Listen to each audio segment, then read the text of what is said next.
Hello everyone. In today's graph we will discuss about frog's cardiogram. Like in the previous classes we have discussed about the skeletal muscle properties in the graph section, and today's class is regarding the cardiac muscle. So I have picked up only few important graphs, not the entire graph section. And similarly, like we have done in the skeletal muscle, in cardiac muscle we will also study all type of properties of the cardiac muscle, like the effect of the temperature, cold and warm temperature, similar to the skeletal muscle. Then we will go for all the other properties like the subthreshold, threshold, subminimal stimulus, then all or none, and staircase phenomenon. So we will skip this part because this is not important. In today's class we will discuss about first to identify the different phases of the cardiac cycle along the graph. Second, we will go for the vagal stimulation and then effect of temperature, as well as like the conductivity, study of conductivity, that is one of the property of cardiac muscle. So first of all, there are two graphs. If you look over here, this one, this graph and this. What is the difference between these two? First of all, similarity. Similarity is both are same, the cardiac muscle recording. So they are cardiogram, frog's cardiogram. This one, this white paper recording, this is the recording on kymograph, like the drum we have recorded on drum, and this is the recording done on student physiograph. So if we do the recording on the kymograph, what happens is, say, I guess all of you know about this kymograph. What is a kymograph? One sec, it always. So the kymograph is like this drum. So what we do while performing the experiment, like we will remove the heart out, and whatever the contraction is happening, just imagine this is the heart, okay, frog's heart, and if we do the recording on the student physiograph, it will be over here. I am just trying to make some sense why all these things are done. If the heart contracts, this kymograph recording will be like this way, upside down, and this is direct recording over the student physiograph. So in the case of the student physiograph, upstroke is always for the systole, upstroke is for systole, but because we are doing the reverse recording on the kymograph, downstroke is systole.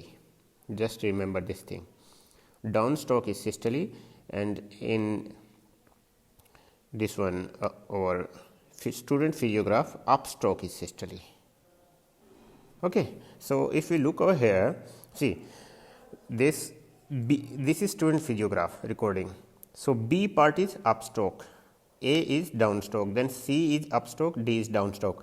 So first and foremost is there is more height and lesser height. So lesser height is for the atria and more height is for the ventricle.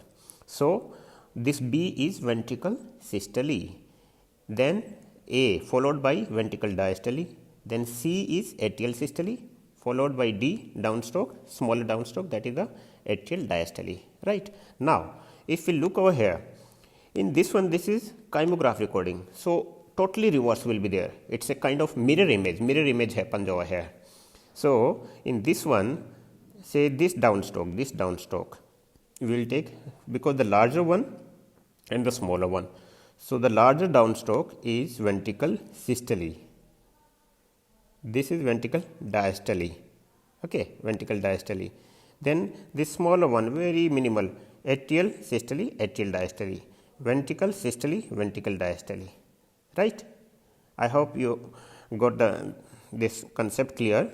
For the kymograph and the student physiograph, the recording is kind of a mirror image. Okay.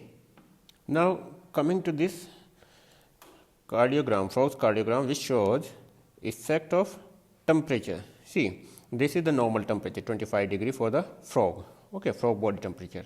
Now when we increase the temperature 37 degree centigrade, okay, then what are you observing? What's your effect? Like the effect you are observing, see, this was the 25, we made 27. How we increase the temperature? This is isolated frog heart, right? There are two types of the experiment we do. One is isolated, other one is intact frog heart. So these recording are done in isolated. So we have removed the heart out with its intact vagal nerve supply and all. But for the heart, it derives oxygen from the environment, but other nutrients it needs that we will provide with the frog's ringer solution. And that ringer solution we keep on pouring, like dip the cotton in that ringer solution and pour the drops of the ringer solution on the heart, right? So initially we pour the ringer solution which has temperature of 25 degrees centigrade, right?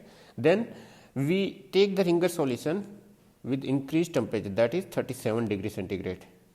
So we increase the temperature, the effect, it will take some time to show the effect. So if we look over here, there is increase in heart rate, initially increase in heart rate, and at the later stage the force of contraction is also increased. How you check the force of contraction? The height increases, amplitude increases, that is the force of contraction. And it is obvious to the naked eye that heart rate is increased because all these cycles are coming faster. Still, you can calculate the heart rate, like how much increase is there. For the calculation, this thing is time marker. Like every 5 seconds there is a marking. So if you calculate the heart rate at this situation for 10 seconds between these two, this is the 10 second, right? So count these cycles, 1, 2, 3, 4, 5, almost 6.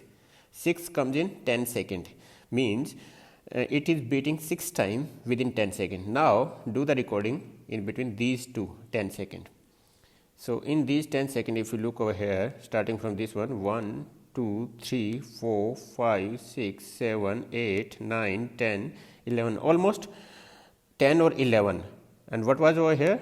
1, 2, 3, 4, 5, 6. So heart rate is increased. Why there is increase in the heart rate? Because the heart rate increases with increased temperature due to increase in the permeability of the sodium ions. And why there is increase in the force of contraction? Due to reduction in the viscosity. The same thing, like in the skeletal muscle, there was increase, all these things. Now, if we pour, actually I have got this graph for the warm temperature, not for the cold one. So again, at this point we are putting the ringer solution with the temperature of 25, it will return back to the normal slowly. So if I don't have the graph, but if we have, instead of the 37, here we pour the ringer solution with the temperature 10 degree, what will happen? There will be reduced force of contraction, but heart rate will also reduce. So there will be very slower. If I try to draw the diagram, it will be like, say,